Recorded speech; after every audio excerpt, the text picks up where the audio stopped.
Good morning. This is Jim Whining, an ordinary man. And today we're going to talk about something I think we strive for every day, and that is happiness. Happiness. Happiness. The other day, my wife and I drove over on the other side of Kansas City, over in Kansas City, Kansas, to watch the Monarchs baseball game. It's an American Association minor league team. And we have done that for, I don't know, 6 or 7 years to watch the Kansas City Monarchs. And it's an exciting time for us. I love that name, the Monarchs, because I remember my favorite pitcher started there, a black pitcher by the name of Satchel Paige. So anyway, that nostalgia sticks in your mind. And we went to the ball game the other day. Like I said, about 45 miles, maybe 50 from our farm here in eastern Jackson County, but it's worth it. Why is it worth it? Am I there for the game? Am I there for what? Well, one of the things that I think say to myself, well, it's because there's no charge for parking like the Royals. Well, it's because the seats are about a third the cost of the Royals. Or I think, well, maybe it's because it's so easy to walk in and they don't have all these electric magnetechs checking all your personal goods, driving you crazy about that. Is it the people shaking your hand and thanking you for coming? I'm getting close, aren't I? Because really, when you go to a sporting event, yes, you're enjoying the talent. Yes, you're enjoying the excitement of the ball game, but it's also that camaraderie feeling. That here's the word, fellowship, because happiness requires fellowship. It's hard to be happy by yourself. You can, but when you have fellowship, it really enhances. All of a sudden, that bad moment you had gets smoothed over with fellowship. I know that when we go there to that game, it's amazing. We hardly know anybody's name, but we've had the same season tickets.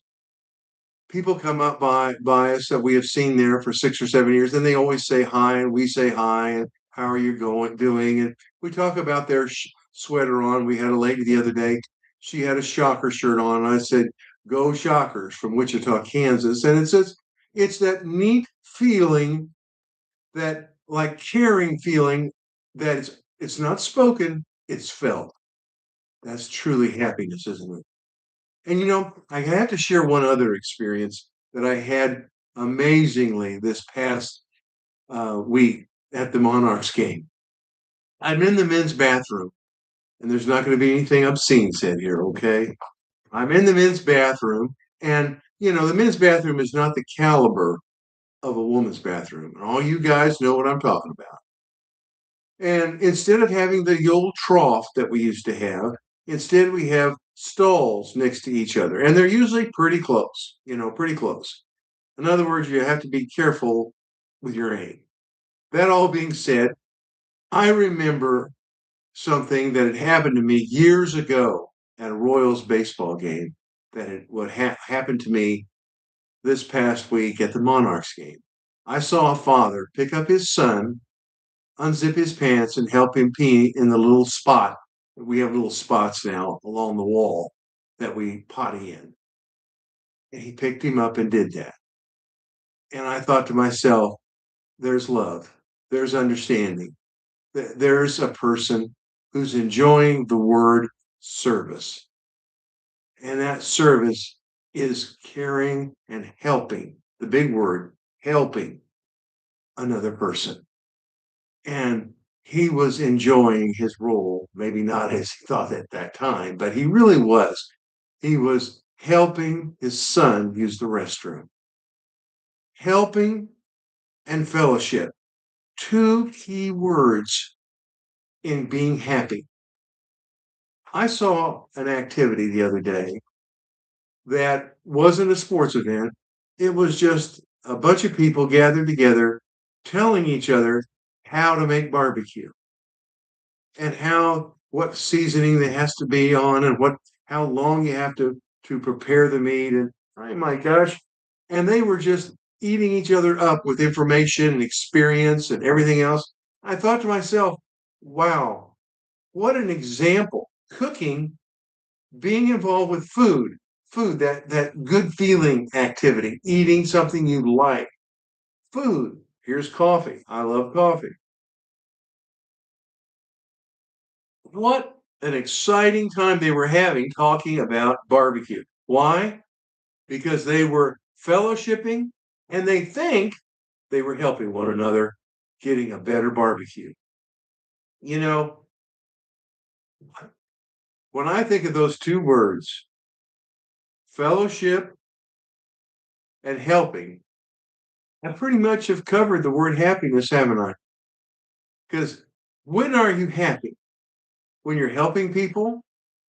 Usually people are happy when they're helping people because they're able to be of use, to be of service, to be literally a person that is helping another person get along with a problem or a solution or just getting out the door.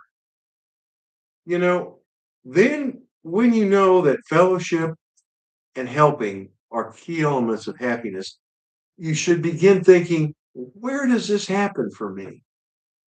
The other day, Changing Times had an outstanding program about a group called 94%. And basically, 94% says that 94% of the time you spend at work. That leaves you only 6% for other activities.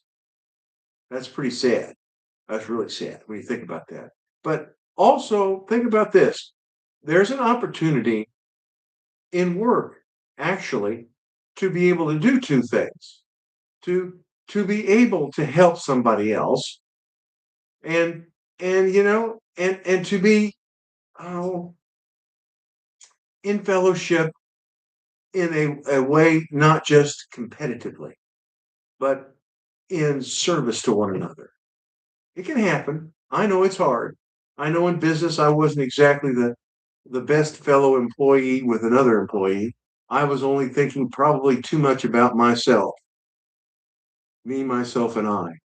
But there is an opportunity in work to fellowship and serve one another and get to that point of being happy at your work.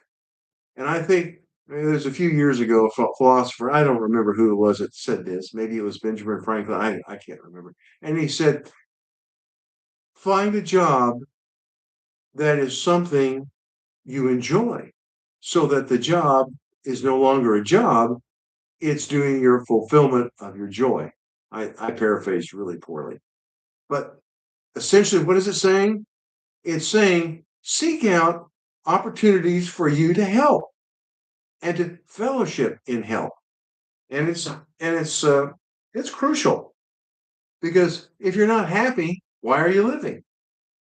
And you have to look for places. Yes, maybe that 94%, maybe that place at work is a possibility. Maybe, of course, we all seek, all of us seek a relationship, fellowship, and usually that turns into a marriage. That marriage is at home. So home can be a real center of helping, and fellowship, obviously, because fellowship entails three other things. It entails developing love, developing a peace in your relationship, and through those two responses, you become caring for one another, man and wife, caring about whatever happens to them happens to me. Whatever I can help for them will help both of us. We have literally three things in the room: a husband, a wife, and the marriage.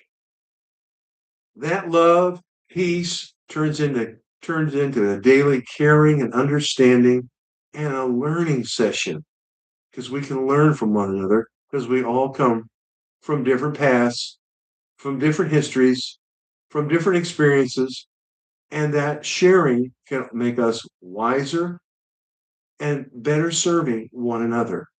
Now, there are places at home. Hopefully, your home is a source for that. It can also be a body of Christ. When I look at a church, I look at a church to do three things. I look at that church to educate, to correct, and to fellowship. And if you think about it, if you want to get happy, you have to have fellowship. It's hard to get happy by yourself. Maybe you can. And that's good.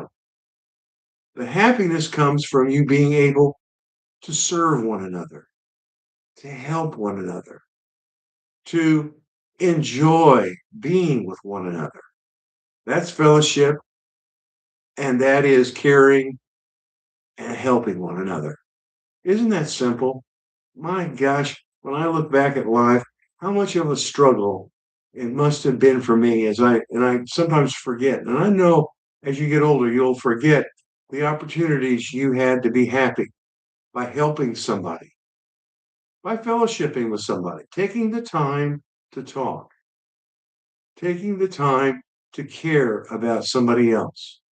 That young man lifting his son at the urinal, that that smiling face coming up the stairwell at the ball game, saying, "Hi, good to see you." Those kinds of feelings, you don't write down in a book. You carry it in your heart, in your mind, in your soul.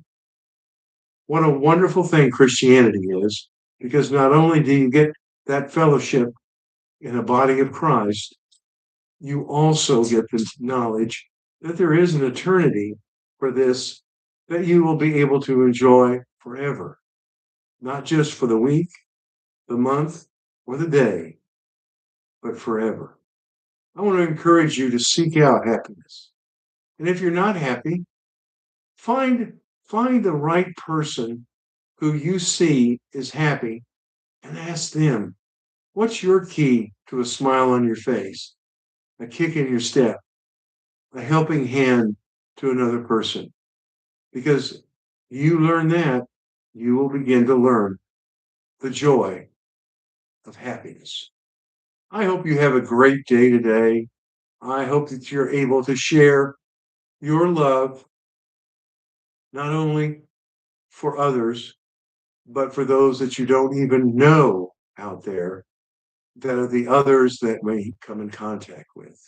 Have a great day. God bless. This has been Jim Whining, an ordinary man, talking about happiness. Thank you.